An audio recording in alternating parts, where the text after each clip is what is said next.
এবারটা হচ্ছে সবার জন্য, প্রবাসী, নন প্রবাসী যারা বাংলাদেশে আছে সবার জন্য। অনেকেই হঠাৎ করে অনেক বড় বড় অ্যামাউন্ট পেয়ে যান, খুব ইজিলি পেয়ে যান। অথবা আপনার বাবা কোনো সম্পত্তি ছিল, আপনার মায়ের কোনো সম্পত্তি ছিল, যে কোনো সোর্স থেকে আপনি 20 লাখ, 25 লাখ, 30 লাখ, 40 লাখ, 50 লাখ আপনার কাছে চলে আসে। যদি আপনি এখন ইয়াং, 25, 26 বা 30 আপনার এজ, আপনি বর্তমানে কোনো কাজ করছেন না, ফ্যামিলির উপর খাচ্ছেন যাচ্ছেন, ইটস ওকে। এখন আপনার মতো রেসপন্সিবিলিটি নেই, কিচ্ছু নেই, আপনি বিভিন্ন পরিশ্রম করে নেই, এবং আপনার কোনো প্ল্যান নাই যে টাকাটা কোথায় আপনি কীভাবে ইনভেস্ট করে রাখবেন। তাহলে এই ভিডিও আপনার জন্য। কাইন্ডলি ভিডিওটা দেখবেন। আমার চোখের সামনে আমি অনেকে দেখছি টাকা পেয়ে টাকা নাই হয়ে গেছে, 30 লাখ, 20 লাখ, ওরা কিছুই করতে পারেনি। যেভাবে গরিব ছিল এভাবে গরিবই আছে, এখন পরিবর্তন হয়নি। কি করবেন এই টাকা দিয়ে, যাতে আপনি এই টাকাটা আপনার কাছে নাই হয়ে না যায়, যাতে ইনভেস্ট করে আপনি ভবিষ্যতে এখান থেকে ইনকাম করতে পারেন। কি করতে পারেন শুনুন, শুরু করুন। ফার্স্ট অফ অল টাকাটাকে ব্যাংকে ডিপোজিট করে রাখেন, হাত দিবেন না। দামি মোবাইল কিনে ফেলবো, মোটর বাইক কিনে ফেলবো, কার কিনে ফেলবো, এই কিনে ফেলবো, সেই কিনে ফেলবো, লাক্সারি ক্লোথ কিনে ফেলবো, সাবধান, একটা টাকাও খরচ করবেন না। Just stop, full stop mind. তার কাগজ তাকে অ্যাডভাইস করে এটা কিন সেটা কিন, শুনবেন না, একদম ফুল স্টপ হয়ে যান। কী করতে পারেন আপনি এই টাকা দিয়ে? আপনি বেশ কিছু ইনভেস্টমেন্টে যেতে পারেন। যদি সঠিক ইনভেস্টমেন্টে যান, এই 30 লক্ষ টাকা আপনি 2 কোটি টাকা ইনকাম তৈরি করতে পারবেন।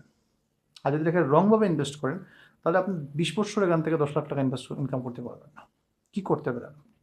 যদি আপনার টার্গেট থাকে আপনি প্রবাসে যাবেন, প্রবাসে চলে যান, তবে কনফার্ম হয়ে যাবেন যাতে টাকাটা নষ্ট না হয়। অনেক সময় আমরা ইউরোপের জন্য টাকা খরচ করি, কিন্তু পরে কিছুই হয় না, টাকাটা পুরো মারা যায়। এই ধরনের কাজ করতে যাবেন না। যদি কনফার্ম হয়, গো ফর ইট।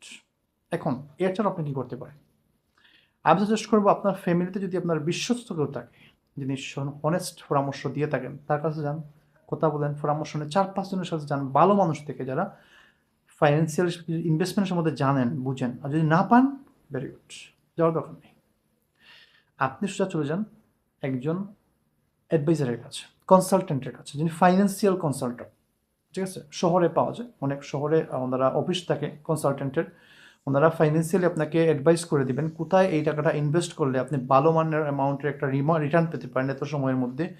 কোন বিজনেস না করলে আপনার জন্য সবচেয়ে ভালো হবে, সেটা ওই প্ল্যানার বলে দিতে হবে খুব ভালো, কারণ সে এসব নিয়েই কাজ করতে থাকে 24 ঘন্টা। সো ওই দিন আপনার প্ল্যানের কাছে যান, গিয়ে আপনি প্ল্যান নিয়ে এই টাকাটাকে ইনভেস্ট করবেন। আপনি ব্যক্তিগতভাবে এই করে ফেললাম, সেই করে ফেললাম, হ্যাঁ, এটা করতে যাবেন না প্লিজ। এতে আপনার ধরা খাওয়ার সম্ভাবনা সবচেয়ে বেশি, এবং মানুষ ক্ষতিগ্রস্ত হচ্ছে। আমি দেখেছি 30-40 টাকা মিলে টাকা পাইছে, কিন্তু ওরা কিচ্ছু করে, যেভাবে গরিব ছিল এভাবে গরিব আছে, কারণ এটা ইনভেস্ট করতে পারেনি। টাকা যদি ইনভেস্ট না করেন, ওই ব্যাংকের একটা সুদ খেয়ে আপনি কিছু করতে পারবেন না, এটা মাথায় রাখবেন।